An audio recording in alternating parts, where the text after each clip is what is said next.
Hi everybody, this is Agnes from Sediment, and today we are going to taste a 100-year-old wine. Well, to be precise, 110-year-old wine. I have been wanting to make this video for a while, especially since OG Konstantin Baum published his video tasting 100-year-old wine. However, there are not a lot of wines that can survive a full century, and even fewer that can not only survive, but actually still show signs of life. Naturally, wines that manage to keep their body and soul together for 100 years are very, very rare and expensive. Many wine professionals, myself included, immediately think of lusciously sweet wines, as sugar acts as a preservative and for sure helps to extend their lifespan. High acidity helps as well, creating unfavorable environment for bacteria. Additionally, higher alcohol levels contribute to preserving wine, so I was specifically looking for fortified wines. And amongst fortified wines, one stands out with its exceptional aging potential, and that is Madeira. Not only do the driest examples of Madeira contain residual sugar, but these wines also have high acidity and are fortified to 19 or 20% of alcohol. More importantly, Madeira undergoes a heating process, which makes it particularly stable and hardy. And that, my dear friends, is why I say that nothing can harm Madeira, especially after everything it has been through. But as I mentioned, those old wines are incredibly expensive, and whenever I had an opportunity to buy one, I simply could not afford it. But then, out of nowhere, an industry colleague contacted me because he was in charge of liquidating a collection from an avid Madeira fan. So I was offered a 100-year-old Madeira for an amazing price, and it was very hard to say no. Apparently, it was cellared in a wine-specialized warehouse in the United Kingdom for the majority of its life, and spending its final years in a wine fridge. However, I have to be honest, it is based on what I was told, and there is no way to verify it, nor the wine's quality, unless I open it. One thing that does concern me is the ouillage. This is the headspace between the wine and the cork. It is relatively low, but then again, I have not dealt with a lot of wines of this age, so I am not an expert to know what would be considered a normal ouillage for a 100-year-old wine. But before we open this Barbeito Boal 1914 vintage and discover how much life it still holds, I want to share some incredible events that have happened since the time these grapes were harvested. It has lived through the First and the Second World Wars. Women in many United States and European countries were not allowed to vote when this wine was born. Alcohol prohibition was imposed and later lifted during its lifetime. We had first movie with sound only in late 1920s. Humanity took its first steps on the moon. It's one small step for man,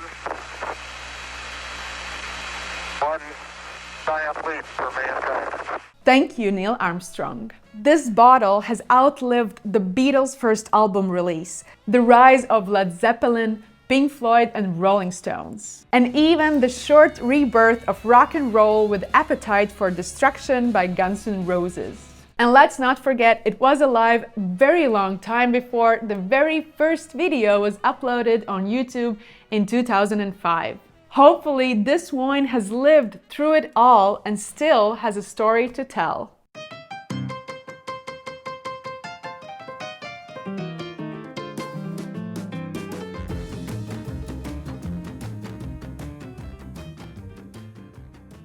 I have managed to open this wine, and there are a few things that confuse me.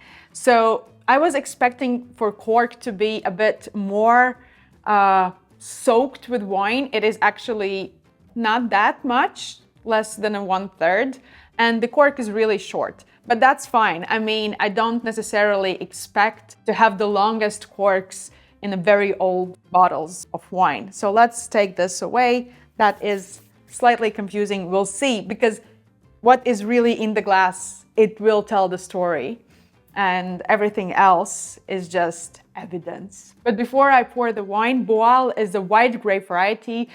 And it is usually associated with sweeter styles of Madeira. Not as sweet as Malmsey and definitely not as dry as Cercial, but towards the sweeter style.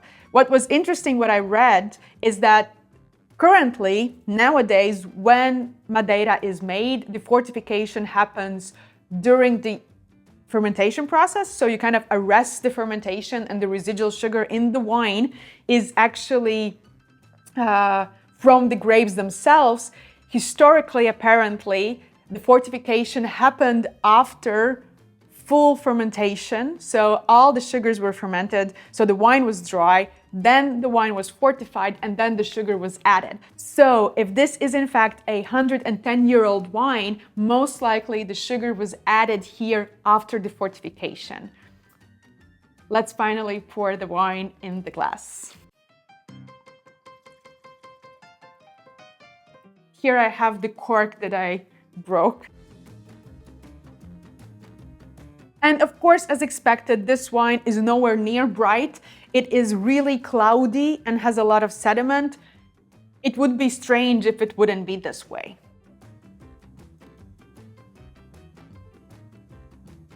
It does show that toastiness on the nose. It does show that caramel, that toffee, a lot of that.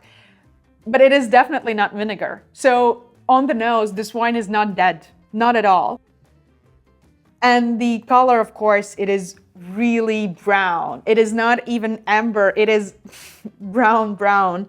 I don't want to be too aggressive with this wine, you know. I don't want to swirl it too much in my glass. I mean, I told that Madeira is a really hardy wine. It is, because it goes through this aging process of heating. But let's be honest, it is 110-year-old wine. So it is very, very fragile. It is still very fragile. Now it starts to show some toastiness. The caramel element is kind of moving away in the background, and it starts to show some toastiness. Sweet toast vanilla even. Let's taste it.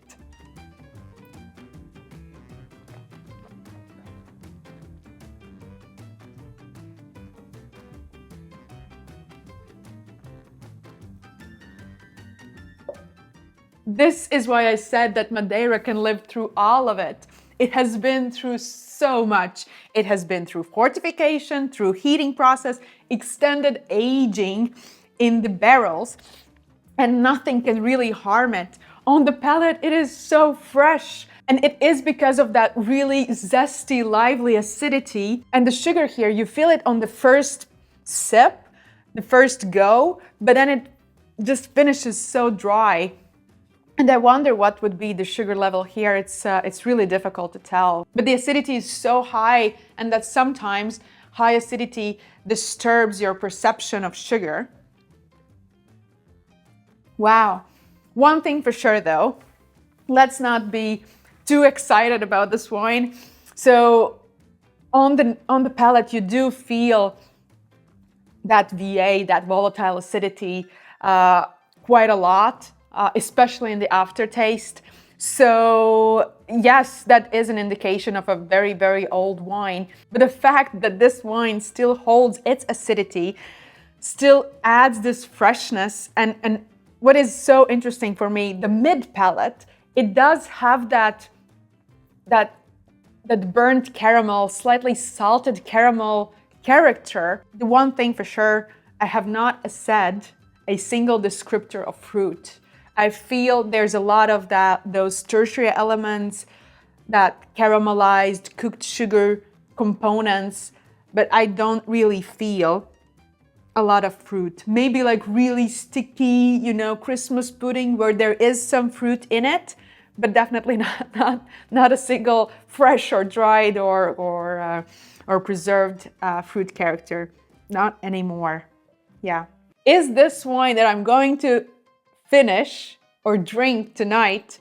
You know, sometimes I ask this question for myself when I do tastings of champagnes or Bordeaux or other wines, and I say, this is the wine that I want to finish tonight.